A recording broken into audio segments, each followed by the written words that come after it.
हिमाचल विधानसभा के बजट सत्र के चौथे दिन सदन की कार्यवाही के दौरान विपक्ष और सत्तापक्ष के बीच फिर तीखी नोकझोंक हुई, जिससे माहौल तनावपूर्ण गया और फिर विपक्षी दल ने नारेबाजी करते हुए सदन से फिर बायकॉट कर दिया और सदन के बाहर धरने पर बैठ गए।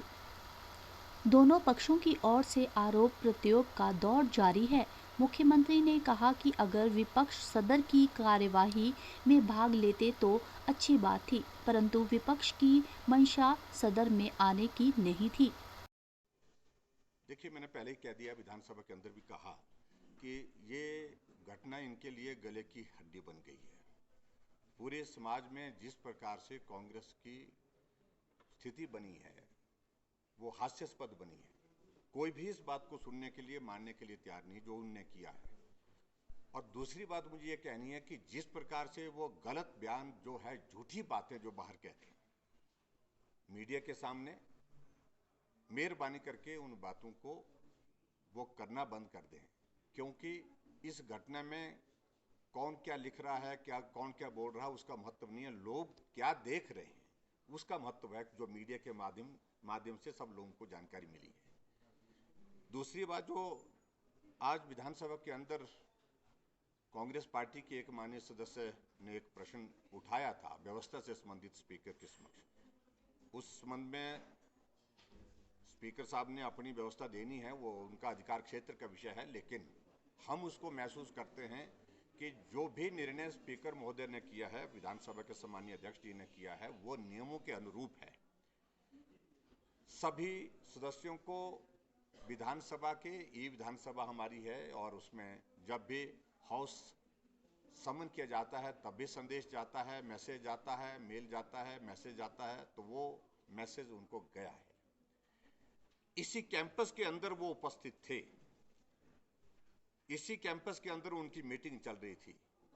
विधानसभा की सीधी कार्यवाही उनके कक्ष तक भी होती है, विपक्ष के कमरे में भी होती है। अगर वो मैसेज जो है वो 4 मिनट पहले मिला तो भी वो 1 मिनट के अंदर विधानसभा के अंदर आकर के कार्यवाही में हिस्सा ले सकते थे, लेकिन मंशा ही नहीं थी। वो एक आनंद के माहौल में थे कि पता नहीं क्या विजय हासिल कर ली है, कि उन्हें राज्यपाल महोदय जी का अपमान करके क्या हासिल कर लिया है। और दूसरे, उसके बाद विधानसभा की कार्यवाही लगभग 1 घंटा तक चली है। दोबारा हाउस को समन करने के बाद अगर उनकी मंशा होती कि हमने भी अपना पक्ष रखना है, हमने भी अपनी बात कहनी है, तो विधानसभा के अंदर आ करके जहां बाकी माननीय सदस्यों ने अपनी बात कही, उस घटना से संबंधित विपक्ष भी अपनी बात कह सकता था, लेकिन वो नहीं आया, जानबूझ करके नहीं आया, क्योंकि उनके पास उस घटना को जस्टिफाई करने का कोई ग्राउंड नहीं था, कोई शब्द नहीं थे। इसलिए जो भी कार्यवाही की गई है विधानसभा के सम्मानीय अध्यक्ष द्वारा, वो नियमों के अनुरूप है, नियमों के अनुसार है, इसलिए उस पर कोई टिप्पणी करने की आवश्यकता नहीं। दूसरी बात, जब आईपीसी सेक्शन 124 का अगर वो जिक्र कर रहे हैं, ये कानून में व्यवस्था, हालांकि मैं कानून का छात्र नहीं रहा हूं, लेकिन मुझे जो जानकारी मिली, ये सेक्शन उसमें इसलिए अट्रैक्ट हुई क्योंकि राष्ट्रपति, उपराष्ट्रपति और महामहिम राज्यपाल महोदय जी के खिलाफ जिस प्रकार से व्यवहार किया, उसमें ये सेक्शन ऑटोमेटिकली अट्रैक्ट होती थी।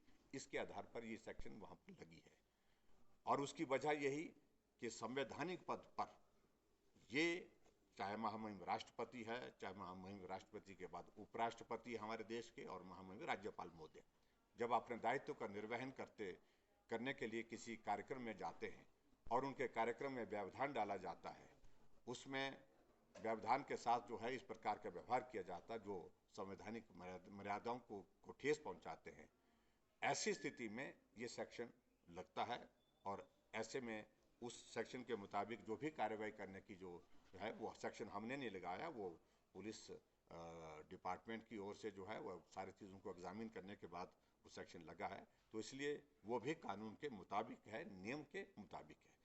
इसलिए कोई पक्ष नहीं है उनके पास अपना रखने के लिए, ऐसी स्थिति, मजबूत स्थिति है ही नहीं।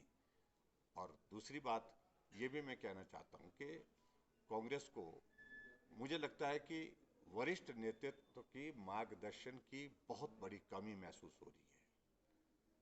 जो उनको सही दिशा में मार्गदर्शन करे, सही सलाह दे सके, क्या करना उचित है, क्या करना उचित नहीं है।